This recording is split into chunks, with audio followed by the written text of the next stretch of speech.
I'm the editor of Inflight magazine, and I'd like to say thank you very much for coming to join our session today. It's the final session of today, but it will certainly going to be very interesting, and I think we get some great insight here.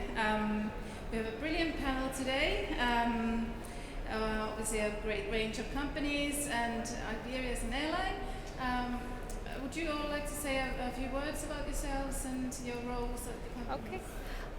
Might as well start with me. Yes. I'm Melanie Berry. I look after customer experience for Iberia, which are a Spanish airline and part of the IAG group. Hello everyone, my name is Markus Höllerer. I'm from Recaro aircraft seating and responsible for strategy and products.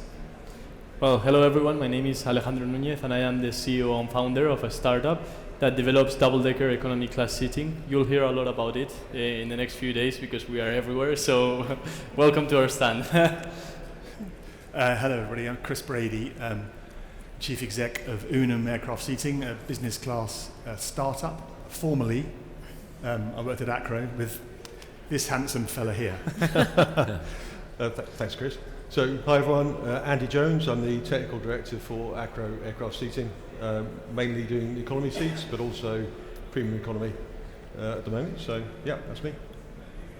Yes, so thank you all very much for joining this panel today. So to begin the discussion, I'd like to ask you all whether you'd agree regarding when choosing aircraft seating, what are the key considerations? So our brief here says comfort, safety, ergonomics, sustainability and cost. Would you agree with these, or what are your thoughts on this? I think from an airline point of view, when choosing a seat, the key thing is the weight, because the weight has such a big impact on the cost, the fuel that we need and the cost of that flight. So weight for us is always a key thing, but obviously we look at everything else, but the weight plays one of the biggest factors in what we're looking for, which I'm sure everyone will agree is a big part of it. Yeah, it is, isn't it? I mean, I think we, although airlines behave oddly when they're buying seats, in my opinion, which is that you generally start off with the procurement. It depends on the culture of the airline, right? But some airlines are procurement department driven, and they will go out with an RFP, and it's a specification that's been developed by Mel probably, and a number of other things in there, and it tends to reduce the choice down to weight and cost, because they're things that you can objectively measure and you can put into an RFP, and what then happens is they choose the lightest and the cheapest, and then they add loads of weight to it. And I wonder whether, and I used to work at an airline too. I worked at Virgin Atlantic for 10 years, a long time ago, buying seats, and I was one of these people behaving madly. But in reality, it's not weight and cost. Discuss. Well, I mean, availability is a thing, isn't it? My point of view would be that there is no one right answer here. So airlines are so diverse that they each have different priorities, and I think as a seating manufacturer, we need to be able to address those with a versatile product that we can adapt to suit Iberia, to suit Virgin, to suit every airline that comes along. Well, I am developing economy class seating only for now, and the biggest question I always get from airlines is not about cost or about weight, it's about capacity. How many more passengers can I put into the airplane? Which I think is something that has to be addressed, because of course cost and weight are very important, but when it comes to the seat itself, they're always asking how many more passengers can we fit into the back of the airplane to make it more efficient in terms of revenue.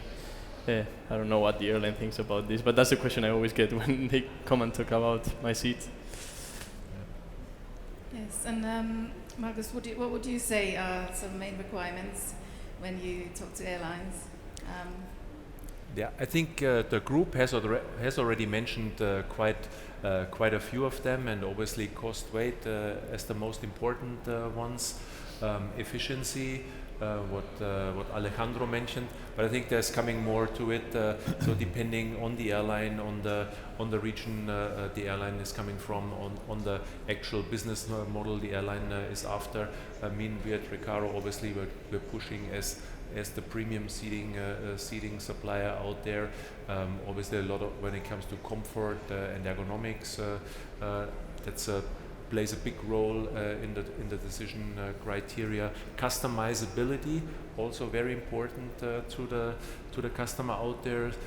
Also, I think it's very important that the airlines, they want to get their own brand identity into the cabin, but also into the seating product. I think that's very important. And as a seat supplier, I think it's managing then that complexity. So all the different requirements, then you have different entertainment systems on top of it, and managing that complexity. I think being able to do that makes then sort of the difference. I think what we try to do is we try to ask our customers as well. So when you talk about the maximum number of seats, recently with our new A350 we had the opportunity, because the cabin is much wider, we had the opportunity to move to 10 abreast, but we took the decision, we brought lots of customers into the office, we had all of the seats, and we tested how it felt in 10 abreast versus how it was in 9 abreast. It was unanimous. The comfort was, it was much 100%. more comfortable for everyone to be in 9 abreast. So we made the decision that we would go for the most comfortable seat rather than increasing the capacity of the aircraft. So it's not always that, we want people to come back, we want them to be comfortable. So we listen to customers and we try and make the decisions based on everything. We take every single factor into account, but we don't always make, let's see what we need to do to get that extra row of seats in or that extra seat in every cabin. So it's not always driven by that. But of course, everyone's always looking for ways to get more seats in. No, I think it's a business decision, isn't it? So it has to deliver for the bottom line in the end, but there are different ways of doing that. Pursuit of comfort on its own doesn't necessarily make sense, but also just driving higher pax densities also doesn't make sense. Yeah. And Melanie, Iberia was recently the launch customer with Recaro's CL6720 business class seat. I would imagine these were the sort of requirements that you specified for Recaro. Is there any insight you'd like to give us on that? Well, just exactly as I said, when we were looking at the seat, we actually brought the seat to Madrid and we invited in our customers so that they could give us the view on how comfortable they felt the seat was, what all of the benefits were. So we asked all of our top tiers to come in and to give us their feedback, and the seat that we actually selected was the seat that the customers wanted, which was the Recaro, and they felt that the extra privacy that it gave with the doors that we added in, the bed, the seat when it's in a flat bed was 5 centimeters longer. So it was the unanimous decision from the customers that chose the seat that we went with. Yes, that's actually a brilliant idea. You get them to test it before Exactly. making the purchase decision.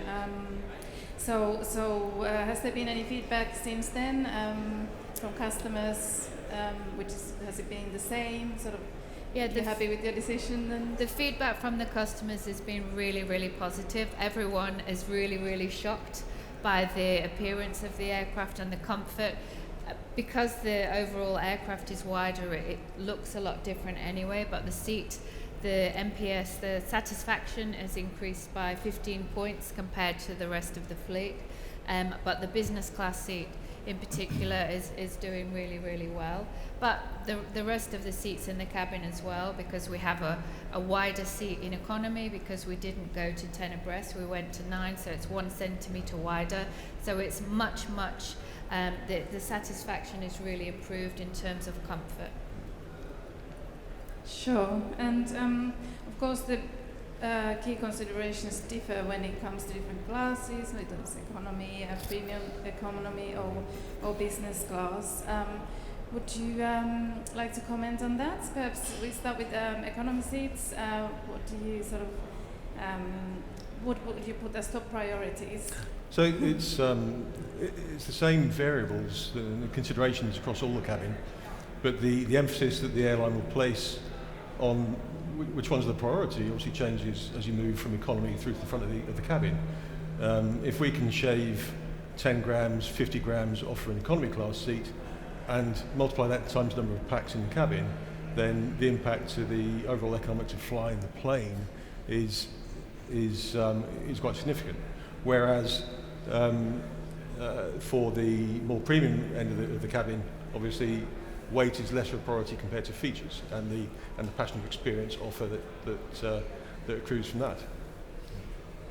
Yeah, and I think one of the best things that we can see already happening in the industry is that airlines and seat manufacturers are listening more and more to their customers, so they are providing much more tailored seats to what they need, and I'm sure you guys have experienced that. I mean, Iberia, for example, with the example that you were saying right now, are trying to give the passengers the option between 10 abreast or 9 abreast in the A350, and I think that listening to the customers and listening to what they are saying is what will really shift the industry in the coming years, and that's probably why I'm here too, because I am quite tall. I've always had struggles with the economy class seats, and I see more and more that there's an effort from the manufacturers as well from the airlines to give the economy class more space. But the thing is that if you ask passengers after a long haul flight what do they think about the flight in the economy class, they always go back to I need more space, or I need more recline, or I need more sleeping comfort. So I think there's still a long way to go in the economy class, and as soon as someone achieves that, it will make a big market differentiation, which will then lead to an innovative airline being born or rephrased, yes. Indeed. And you actually launched a new product today, or announced a launch of a new product today. Yeah. Would you like to share a bit more about that? Well, we had developed the economy class seat for already 3 years, so it started as my university project. I studied at TU Delft, and I was developing my project there. And all of a sudden, I had the chance to apply for the Crystal Cabin Awards. It became a big mediatic impact with my project. And then all of a sudden, I was finding myself invited to all these big conferences around the world, showcasing my project, and more people have gone into it. As you can see, the T-shirt is not long enough now. More and more companies are jumping into it. And basically, we are here to try to change the industry. We presented our economy class seat, a proof of concept prototype with all the mechanisms. It's down there if you guys want to go and check it out. And today we also made a big announcement that we are also moving into premium economy. So we have developed a double level economy class seating, which offers unmatched space to what you can compare today in the flying product. Indeed. And any other comments on economy class, or should we move on to premium economy? I think the having gone from one end of the cabin to the other, I worked 15 years at Acro doing economy seats, and you said it's a business case and it's a blend of features, and I think it is. And I think your first question was what are the airlines looking for, and I think what I tried to resolve that into is what's the philosophy for a manufacturer, and what do you need to do, and I resolved it into five priorities, which we used to talk about a lot at Acro and still do now at Unum, which is number one priority is comfort, because it's very easy to see your customer as the airline, and if you do, then delivering your seats on time at high quality in a box to the Airbus final assembly line is success. But I don't think that is success. Success is delivering comfort every day to passengers. So for me, the highest priority was comfort. And then robustness. So it's a seat that doesn't break, which is good for obvious reasons, but it also means I'm secure and not being interfered with too much by my neighbours. And then I want a seat that's maintained. It used to be maintainable, then I realised it was maintained, because maintained is more than just spares. It's having shown the airline how to do the neat trick to replace the tray table in 2 minutes. And then it's lightweight, and then it's cost. And lightweight and cost are vital, right? They give you a seat at the table. They're the qualifying criteria. If you don't have the right weight and the right price, you can't be in the game, because you're not going to make the economics work. You definitely don't get past the RFP process. But in the end, it's comfort, robust, and maintainable. You choose your seats over.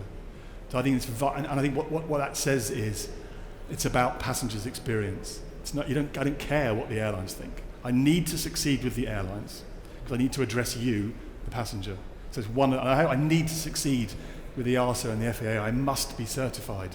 But that's not a badge, that's not a destination, that's just a journey on the way to get through the airline to what I really want, which is a happy, one of you. And that, I think, is what I try to turn the mad world of airline decision making into a philosophy for us to act by. Yes, And I think indeed. maybe I can add something to that. So what Mel basically said, the experience on the 350. I mean, for a seating supplier like Recaro, and in that special case, Iberia A350, it's an all Recaro cabin, so economy, premium economy, business class, and hearing from a customer that the passenger experience, that the net promoter score improved significantly there on the 350. I mean, that's the best compliment you can have as a seat supplier, because that's what we are working for, having happy, satisfied passengers. Obviously then a happy customer airline, and so that helps us as a seat supplier to stay in the game, be successful, and build on that repetition, and and try and continue to innovate and improve there also in future. It's really interesting what a focus on net promoter scores gives you, and what the outcome is. That it was a long time ago, but Acro's first seat was with Jet2.com, who are a British low-cost carrier, and this was in 2007, 2008. And they were replacing their recline seats with our new fixed-back seat, which is taking something away. Recline good, fixed seat bad because I've lost something. The net promoter scores went up when they took recline away. So it's very interesting to think about, when you talk about features, is why do you have a thing? And is the next thing always more? And what is it that people really, really want? It's a subtle and sophisticated thing, and it's definitely not a continual accumulation and accretion of gadgets and features. You know, there's a Frenchman who lived 100 years ago who said that perfection is achieved not when there's nothing left to add, but when there's nothing left to take away. And trying to work out what it is the essence of a passenger's journey is, and this is we're about passengers, not airlines. What do passengers really want? You know, is it? Indeed, yes. I guess here we come to the sort of argument of tried and tested and innovation. Of course, both are important, but there are so many tried and tested things that work really well. And so, Melanie, for example, how would you say Iberia sort of balances these things out? Do you want to go with the latest gadgets, or are there certain limits? I think from an aircraft seating point of view, it's quite difficult because the lead times are really, really long. So customers' expectations are not necessarily aligned with the lead times around a seat program. So I feel that once we are kind of moving for a new product, the customers are expecting something very different. So we're trying to introduce privacy, which is very important, especially after COVID. So even in our premium economy, we've added some wings to give a bit of an extra feeling of privacy. But things don't move forward quick enough. So now we're looking at, digital things for business class seats, but it takes a long time to get the development. So we don't necessarily see things happen as quickly as possible, and then potentially it's too late, and customers ask, why don't you have this feature, why don't you have that feature? So it takes a long time to move things forward in the seating world. Yeah, and I couldn't agree more, if I can add to that. I think that if you give passengers what they want today, you will already be late by the time you deliver, because of course the world keeps moving. So you have to have someone who is visionary enough to see what's coming or what's going to be the next thing that you need. And for that, when people ask me, for example, in my example with the double-decker seating, they ask me, but no one asked for double-decker seating, why are you doing it?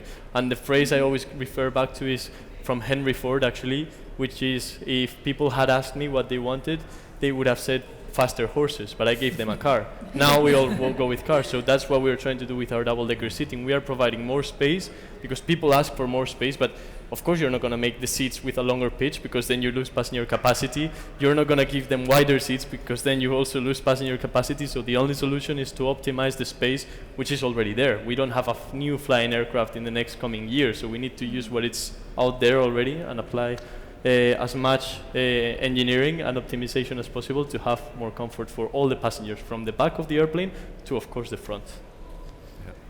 And I have to say, maybe to add to that, I have to give some credit there to Alejandro and the team, because the industry, we need startups like you to push, I would say, the established companies there as well, and also to bring new ideas, into the industry. Because when you look, when it comes to your concept, obviously, it's probably not the concept for 90% of the market, but it is for a smaller market, and I think you need that one airline or so who is willing to go the extra mile to with break you, the ice, to break the ice, so we'll see where it takes you. And, thank you so much. Will be interesting. Thank you so much. I was feeling the same way. I'm feeling old now. But I do really hope you succeed. I'm going to come and help if I can. Thank you so much, guys. I really appreciate it. But the innovation isn't necessarily just about the physical product either. So it's about how can we align to the airlines' revenue streams and monetizing opportunities, and how can that play into what customers are now expecting, from any product, whether it's a car or an aircraft seat, and how they can interact with that. Yeah. I agree. Great, thank you. And now just a bit of a wild question. So if you all imagine yourselves as passengers, what do you say is the only one choice, the key feature that you look for in economy, in premium economy and business class? So we allowed 3 things. Only one per class. Each class, yes. Sorry. Okay, I'll go first. I don't mind. In the economy class, sleep. It's all you want. You want it to go as fast as possible, and the fastest way to do a 10-hour flight is by sleeping, because you lose the track of time there. Otherwise, if you're awake, it's pretty hard. If it's premium economy, I would say probably getting something better than in economy, like food, for example, because the seating is already quite good. If the seating in economy is quite good for sleeping, then in premium economy, it should be more related to food. And then if you're talking about first class or business class, I would say definitely experience. I mean, it's all about the experience. You're paying so much more, not for sleeping, not for eating. It's for the whole experience, how you're treated before you go into the aircraft and how you're treated after you get out of the aircraft as well. Indeed. And seating is such a big part of the whole experience. I think it is the biggest, actually, because, especially on long-haul flights. I would say from a business class and a premium point of view, it's about feeling exclusive and having privacy. So it's very much about having your own space. Whereas in economy, I think it's more about feeling comfortable, feeling that you've got the leg room and that you have some space to relax for those 10 hours. And it's how you do that. Sometimes there is a way to give extra width. So we were able, with Recaro and because of the work that Airbus has done, to have wider seats, which is something that isn't necessarily possible, but it's definitely comfort and privacy, I would say. I think in economy, it's also about finding solutions to stop passengers competing for the same space. Yeah. So we don't want to do this all day long. Yes. Yeah. Absolutely. 100% armrests every time in economy. Oh yeah. Business class. Business class is great already, right? It's great. Thick base cushions. Base cushions are too thin for technical reasons I can't bore you with. And premium economy, access to the lavatory. You want to get out because if you're in the window seat and the guy in front's asleep, there's no getting out. So I now have to climb literally over your face to get out. Yes. No one wants that. I agree with That's you. That's also something to do with my age. Yes. Yeah, I probably would have said in economy it's personal space, and I think especially during the pandemic, I think we have even more. We are a bit more aware of the awareness being close to someone else for 10-15 hour flight. Mm-hmm. So that's why definitely it's important to have that personal space, that freedom, flexibility, that level of comfort in economy, and then I'm with Alejandro and the other team there in business class. It's really the experience. The overall experience has to be right. So good comfort and ergonomics is not sufficient for in business class to really to come back again to the airline as a passenger. Yeah. So it needs to be more the overall experience from entering the airport, checking in, and so on. Indeed, yes. So talking about business class, Chris, I believe you also have announced a new product as today. Yes, yeah, we have. So we came last year with a herringbone seat, and now we've done the other type of business class seat, which is a forward-facing staggered seat. So Unum 1 herringbone, Unum 2, imaginatively named, forward-facing staggered seat. So come and see it. It's pretty good. I like it. It's comfy. It's got a very big foot box. I've got very big feet, as you can see, and I'm quite tall. I'm 6 foot, 1 meter 89, and I need somewhere to put my feet. So Unum 2 is quite good at that. And that's one of the things wrong with business class in general. We've made all these clever LOPAs, angling seats to maximise, bed length versus LOPA space, and the foot box competes for space with the table, and you want to put the table next to you, but you can't. If you do that, it means you have to move the seats further apart because they're at an angle like this, and then you end up putting it in the top of the footwell, and then you can't get your massive size 12 feet in there because the table's in there too, and so you're always chasing Peter and robbing Paul. So there's no. It's just a list of problems, isn't it? But it's true, that list of problems. Sure. Yes. Great. Markus, I had the pleasure of visiting your preview event yesterday evening at the Recaro stand, and I experienced your very immersive concept. Business class or first class it was. And which had this sort of system that you don't need headphones, right? Mm-hmm. Yeah, there's actually two concepts we have in our innovation corner. We call it this year. So one around sustainability and the other one around business class and future technologies. On obviously business class, like we learned, it's very difficult in a highly regulated environment to be really innovative and to bring innovations fast into the cabin. It is a struggle, but obviously we try to foresee trends. What do the customers, the passengers, what does the market, what do they need, and to really get into pre-developments and then bring it into the right time.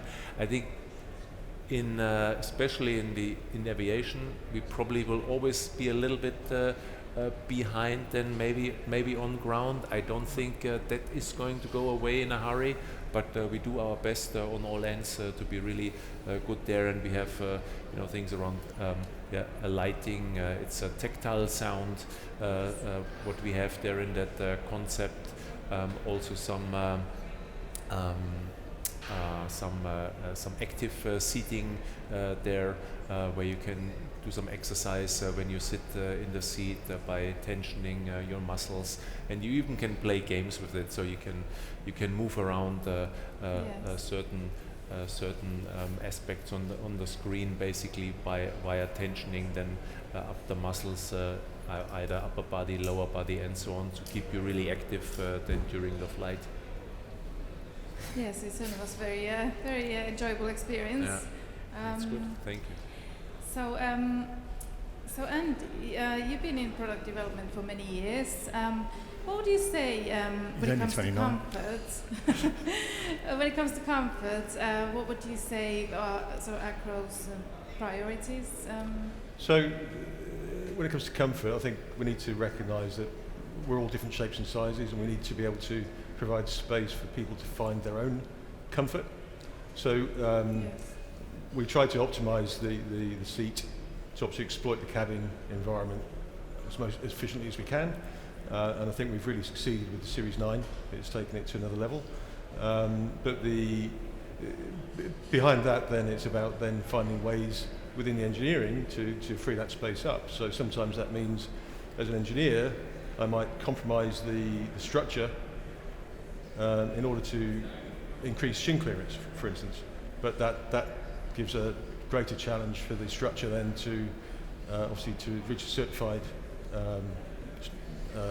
performance. And of course that means that then we need to find ways to make that structure work and recover some of that weight increase that we've had to put into it to get back to our target weight. So there are different ways that you can find comfort in the space, and that's the challenge we all have. Yeah, and I must say that most people talk about comfort, but comfort is very subjective, so it's better to always look at the fact that you're seeking the lack of discomfort. So if there's no discomfort, then that means that you have a good seat, because comfort, as you were saying, we come in all different shapes and sizes, and it's very hard to say that something is comfortable, because maybe for you is, but for me it is not. But if you find the middle point where there are not many things making you uncomfortable or acting towards the discomfort, then that probably is the good solution then. Yeah, you join it together, don't you? So you remove the sources of discomfort, no drawing pins, and then you create space, because the most comfortable position is the next one. Particularly me, I've been fidgeting for the last 15 minutes, you've noticed, but if anyone sits still, completely immobile, your body starts to shut down and blood's not moving, but you have to move. Yes. So we have to create space. So discomfort, rule it out. Definitely. And then, as Andy says, get those spars out of the way so you can move your shins forward. You have to add a bit of weight, which means you've got to be clever elsewhere. Exactly right. So if you're not light enough, you won't buy it, and then you don't get a chance to stretch your legs. Yeah. Yes, I'm one of those people who fidgets all the time, so I absolutely agree there. And then if we talk about sustainability, which is one of the sort of considerations, obviously these days, especially. So how do you take this into account when developing seats, choosing seats? So I think that there's an old adage of reduce, reuse and recycle. So a really main focus for Acro is reduce. So we work hard to strip the seat down to its fundamentals, to the essence, but still deliver a great product. As Chris said earlier on, it's perfection is when there's nothing left to take away that's redundant. So that ethos is still there, and we work really hard to deliver a great product without any of the superfluous bits and pieces that add weight to the seat anyway. So that's fuel burn, but also all the resources consumed in manufacturing them. So it's throughout the value stream of manufacture of a seat. And I think one of the biggest problems always comes when certification jumps into the stage, because it's very easy to say let's use recycled products, but then you have to go through a fire test, and probably you can tell this very well as you manufacture seats, and then in the fire tests, if it burns, it's not suitable for an aircraft. So that's when the materials that are so nice and so recycled and everything, they start to have a disadvantage towards the materials that are already flying, that are less recyclable, and it's all because of the certification. There's no way to certify something that burns or creates a smoke in less than 90 seconds. So I think you have to find the fine line between making something recyclable and making it suitable for an aircraft or certifiable for an aircraft. Yes, so I think there are some materials out there coming up now, especially now these days. Many materials are coming up that can be put into an aircraft and that would comply with the rules and regulations. But I think it takes more development. Like right now we are in a very well-established industry and we have the boundaries very clear with certification, so bringing new materials into the airplane is super tough. And for example, we're trying to experiment with 3D printing. Like our prototype here has 3D printed parts already made from plastic, recycled plastic, but then you have the experts coming and asking, is this suitable for a fire ignition test? It's not yet, so there's still a lot of chemistry to be done and a lot of development to be done behind as well to make that happen. I can't resist a blatant plug here for the Series 9. So we just had it independently verified as 99% recyclable. So that's more than I expected, but it's we're very proud of that. Yes, That's great. Brilliant. That's brilliant. Very good. From our point of view, it would be obviously the weight is the key thing from a sustainability point of view, to use the less amount of fuel as possible, to have as many products as we can made of recycled materials. But we're also really important for us is the social side of ESG. So, looking at the accessibility, how accessible are the seats for all types of customers, and that's not something that people automatically think about as being part of sustainability, but it's a huge part. You know, how accessible is each type of seat for every type of customer, from people with reduced mobility, blind, deaf. There's, you know, everything that we really need to think about as part of sustainability. So it's something that we're really keen to look at and to think about in all of our seat selection as well. Yeah, that's a very good point, actually. We had a session here today, earlier on, which was fascinating, and there's definitely more work being done in that area when it comes to aircraft cabin, and of course there's still a long way to go in some areas. Yes. Definitely. Any of you would like to offer your thoughts on this? Yeah, I wanted to add to Mel here. Yeah, mostly it gets forgotten when we talk about sustainability. It's about economical, social, and ecological. And I think the ecological side is in the focus, but the other two sides we should not forget. So when also in our booth we are showing that our sphere concept, which is a sustainability concept, where we do integrate new materials, but as Mel said, a seat out of recycled materials or sustainable materials is not a good seat if it doesn't meet certain weight requirements. And if you can't certify the materials, it also doesn't help you if you show it. So there's a lot of work which needs to be done. On our end, I think we're looking at the moment, we're looking into cactus leather. There is plastic materials with cork inside. There is used fisher nets we're using there for literature pockets and stuff like that. There's recycled backrest inserts. But I think also as an industry, I think what we have to learn as well, sometimes, when you work with recycled materials, they also don't come with an absolute spotless surface or a certain haptic or optic. So I think that's also what we have to be more open for that in the future, maybe to accept one or the other deficiency there in the surface because it's out of a certain material. So I think it will improve over time, definitely. I don't think we should accept. I don't think sustainable is bad. I don't think it's not less. We can choose to make it less, and excuse our shortfall by saying it's because it's recycled. But I think we have to work harder. I know, I'm not challenging you, but I mean we do have to work harder. So I think it's really what I'm finding interesting personally, and the reason I'm going again with Unum is trying to create the conditions in which sustainable choices get made. Because we need to make sustainable choices, and we can all point to examples of having made them. Yep. But as a leader, you need to create an organisation that does it on its own. And I think at the moment, we will have business systems.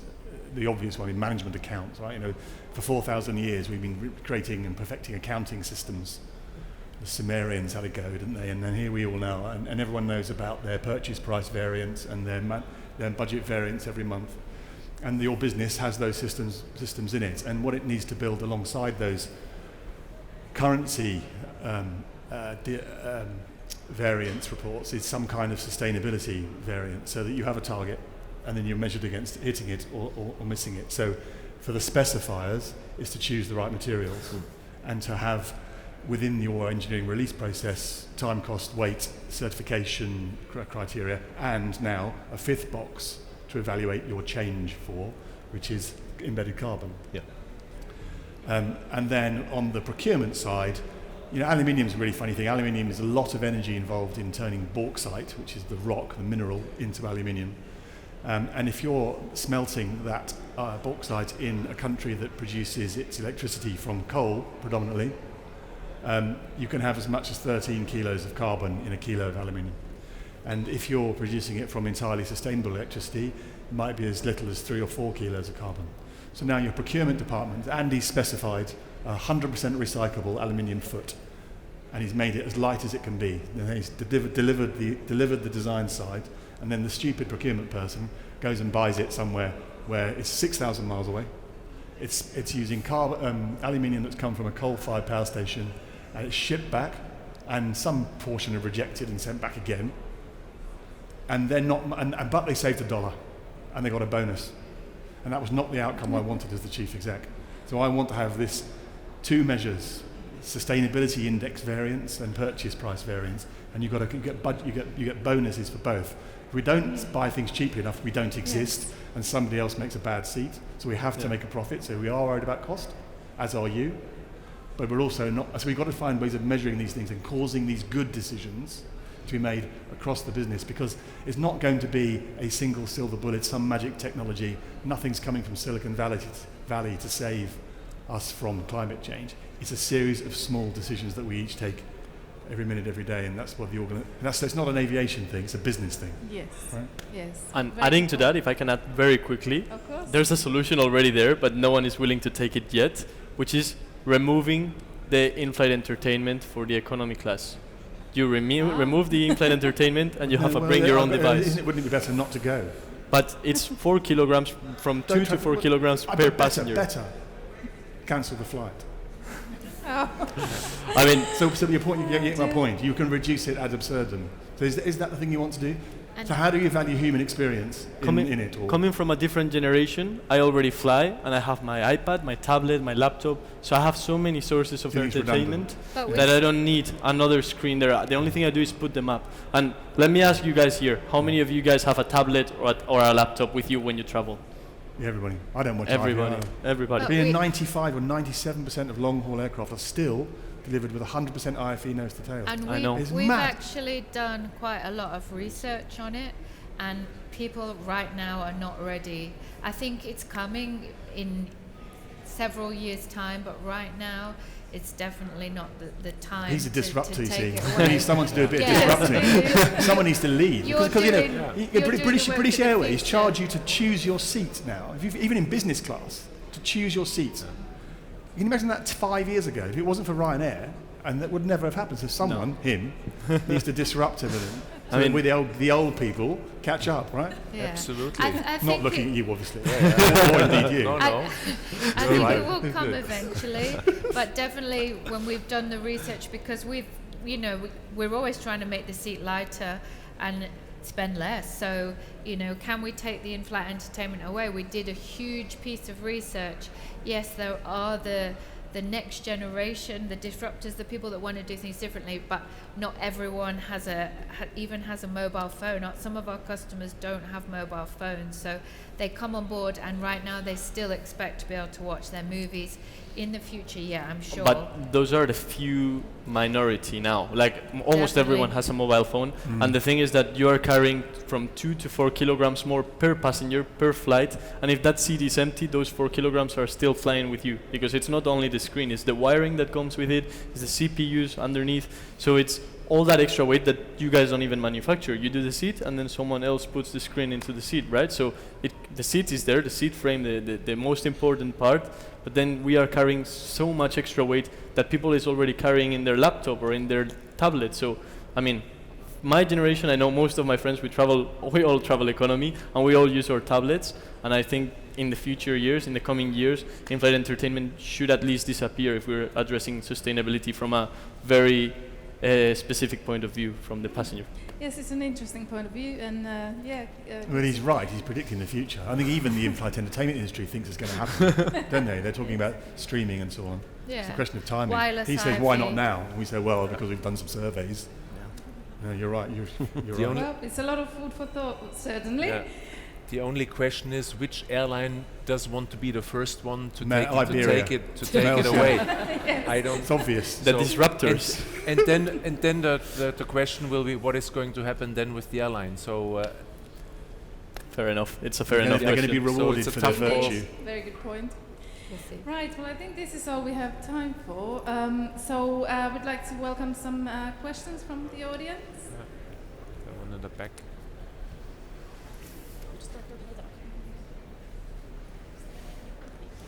Hi, thank you for that. My name is Max Cradleman. I'm a sustainable aviation consultant at ICF. I heard some great statistics about, what percent of business class seats or economy seats are recyclable. I'm wondering, as seat manufacturers, do you feel you have a responsibility, or maybe you already do work with airlines during a cabin retrofit to ensure those recyclable parts are actually being recycled and not ending up in landfill? Do you already work with airlines to do that? And if not, do you think it will become your responsibility as part of your Scope 3 emissions? Thank you. Yeah, I think it will. I was interesting. I was on one of these panels yesterday with Amaury from the Explicit, the chief exec there, and he was talking about most of your 99% is aluminium, right? At the moment, the economic incentives aren't there for aluminium, because scrap aluminium is not worth the trouble to disassemble in the aircraft seats, because you take it off the aeroplane, it's very low density, lots of space, very light by design. You have to ship it somewhere to recycle it, so it doesn't get recycled. It gets chucked in the skip.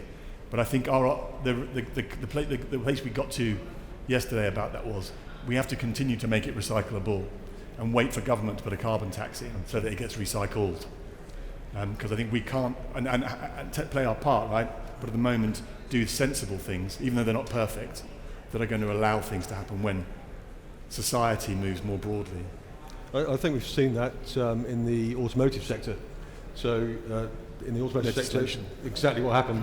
So that drove end-of-life activities for car manufacturers because it was legislated. It'll happen to us. Yeah. There'll be legislation. Good point.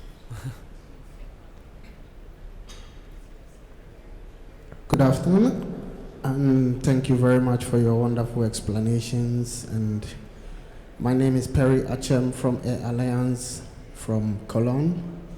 And my question is, we're talking about the future generation, how we helping the seats in the flight to become lighter and also for comfortability of the passengers. The question is, we got materials that they use to produce for the seats, and for my caring is, how is it for the leaders or the people who are in charge of this production of the materials, that did they go deep down to find out exactly how people are able to get this material to bring it here, that to be produced for the seats, and how is the people also who work that we don't see here actually, so wherever they are producing this material before it gets here, how is the situation of the people who are working for us to get these materials, their health-wise, and also how they live their life for us to get this comfortable seats in our aircraft. Thank you very much. Maybe if I can say a word to it. So obviously, as one of the larger seating suppliers, we definitely, when it comes to supplier certification, you need to conduct a global conduct overall, and the suppliers are all getting audited as good as possible. I mean, you can't be there all the time, but when bringing on a new supplier on board, it's key that they sign up for certain requirements what we do have towards them as an organization, and obviously bringing our values, what Recaro aircraft seating in that case stands for, that we also bring these values to our suppliers as good as possible, and then make a decision, is that a supplier we also want to work together with. So it's not only about price and getting the cheapest part and material out there. There is more to it these days, and in a global supply chain, obviously it is a challenge there to control, I would say, everything, but that's the responsibility what we have there as well. Agreed. I have a question. So Becky from Inflight. The whole sort of question of this session has been, can we have it all? We've spoken about ergonomics, comfort, what else? All sorts of things, haven't we? The cost, sustainability. But the question is, can we have it all? I don't know if I've got an answer from this. I know there's steps being made to get towards that, but right now, or in the next 5 years, can we have it all, or do we just need to learn to compromise? I think the word there, and I am not a seat manufacturer yet, at least, is trade-offs. There are always trade-offs. You have to choose something above something else in order to be able to accommodate for almost everyone. Of course, it's almost impossible to make everyone happy, because if you want to do that, you need to sell ice cream, basically. That makes everyone happy. Unless you do that, then it's going to be super hard to make and accommodate for everyone. So there are trade-offs in materials, in weight, in screens or not screens. So I think really it comes down to what the airline wants, which is the customer, but then also what the passengers who are the customer of the airline want. And then it comes to these guys up here to make those seats as good as possible with those trade-offs in mind. Yeah, I totally agree with that. The most important thing that we can do as seat manufacturers and designers is to listen, because that's how we find out what those trade-offs are and where the right answer is for each individual airline and their customers. Agreed. Yeah. Great, thank you very much to all my wonderful panelists. It's been a very enjoyable session and lots of great insights. Thank you. Thank you.